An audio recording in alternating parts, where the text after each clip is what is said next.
सवाल है कि मेरे शरीर को आखिर कितनी नींद की ज़रूरत है। ये इस बात पर निर्भर करता है कि आप शारीरिक स्तर पर क्या क्या करते हैं। आपको अपने नींद को तय करने की कोई ज़रूरत नहीं है। प्रश्न: सद्गुरु, आदर्श रूप से एक इंसान को कितनी देर सोना चाहिए? सद्गुरु कहते हैं, मैं जानता हूँ कि इस बात को लेकर काफ़ी चर्चा होती है कि इंसान को कम से कम 8 घंटे सोना चाहिए। देखिए, इस शरीर को नींद की नहीं बल्कि आराम की ज़रूरत होती है। अगर आप अपने शरीर को दिन भर आराम में रखेंगे तो आपकी नींद का कोटा अपने आप कम हो जाएगा। अगर आपका काम भी आपको आराम देता हो, आपका व्यायाम करना भी आपके लिए एक आराम बन जाए, तो आप देखेंगे कि आपकी नींद की ज़रूरत काफ़ी कम हो जाएगी। लेकिन आज लोग हर काम पूरा जोर लगाकर करना चाहते हैं। मैं देखता हूं कि पार्क में भी पूरा दम लगाकर टहल रहे हैं। आप सहजता से क्यों नहीं टहल सकते? चाहे आप टहल रहे हो या जॉगिंग कर रहे हो, आप ये काम सहजता से और आनंद में क्यों नहीं कर सकते? ताकत लगाकर किए गए ये काम आपकी भलाई से ज़्यादा आपका नुकसान कर रहे हैं। दरअसल आप हर काम इस तरह से कर रहे हैं मानो आप एक लड़ाई लड़ रहे हो। आप जीवन के साथ लड़ाई मत कीजिए। आपको ये ज़रूर जानना चाहिए कि जीवन के साथ लय में कैसे रहा जाए। आप एक जीवन है, आप जीवन के विरोधी नहीं है। आपको सिर्फ इस जीवन के साथ लयबद्ध होना है। खुद को चुस्त दुरुस्त और सेहतमंद रखना एक संघर्ष नहीं है। इसके लिए कोई भी ऐसी गतिविधि कीजिए जिसमें आप आनंद ले सके। आप कोई खेल खेलिए, तैरिए, सैर कीजिए, जो भी अच्छा लगता है वह कीजिए। लेकिन आपको हलवा खाने के अलावा कुछ अच्छा नहीं लगता, तब तो आपको पता ही है कि दिक्कत होगी।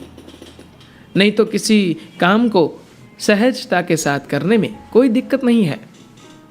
आप बस रिलैक्स होना सीखिए। तो सवाल है कि मेरे शरीर को आखिर कितनी नींद की ज़रूरत है। ये इस बात पर निर्भर करता है कि आपकी शारीरिक गतिविधि किस तरह की है। आपको अपनी नींद या खाने को तय करने की कोई ज़रूरत नहीं है। मुझे रोज़ कितनी कैलोरी खानी चाहिए, मुझे रोज़ कितना सोना चाहिए, जीवन को संभालने का यह मूर्खतापूर्ण तरीका है। आप अपने शरीर को ही तय करने दीजिए कि आज कितना खाना खाना है।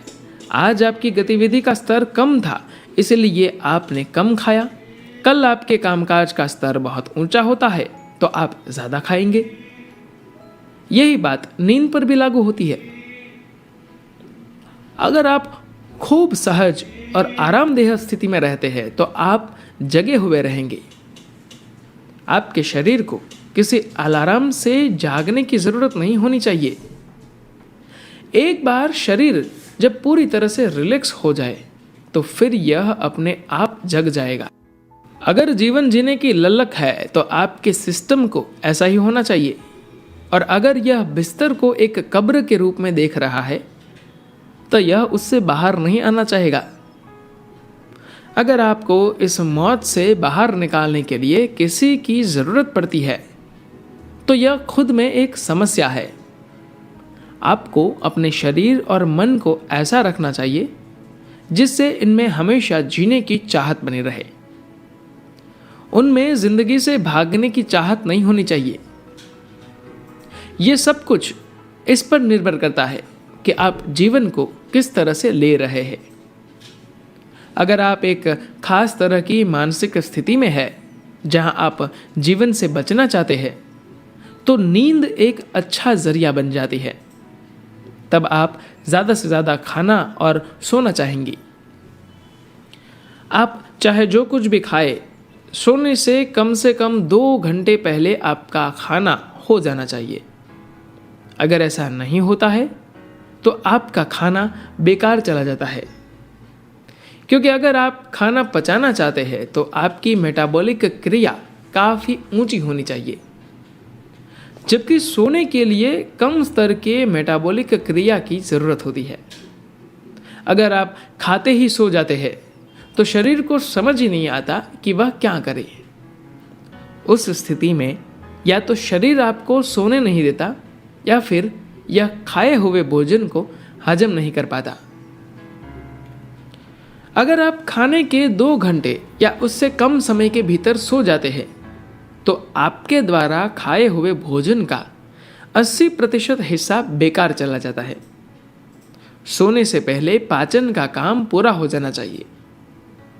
लेकिन आजकल होता है ये है कि लोग खाना खाते हैं और सीधे सोने चले जाते हैं, क्योंकि फिर उसके बाद वे सो नहीं सकते।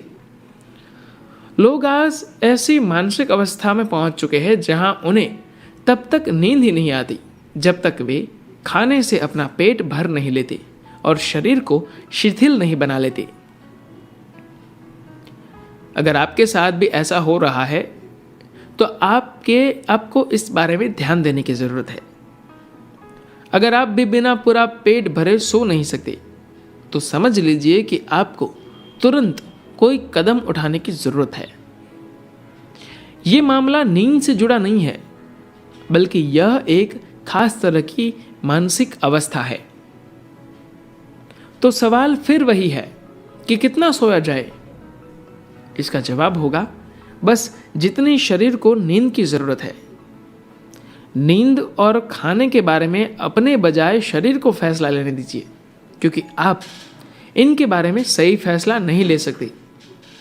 भोजन और नींद दोनों के बारे में शरीर को ही तय करने दीजिए, क्योंकि यह सब कुछ शरीर से ही जुड़ा हुआ है। धन्यवाद।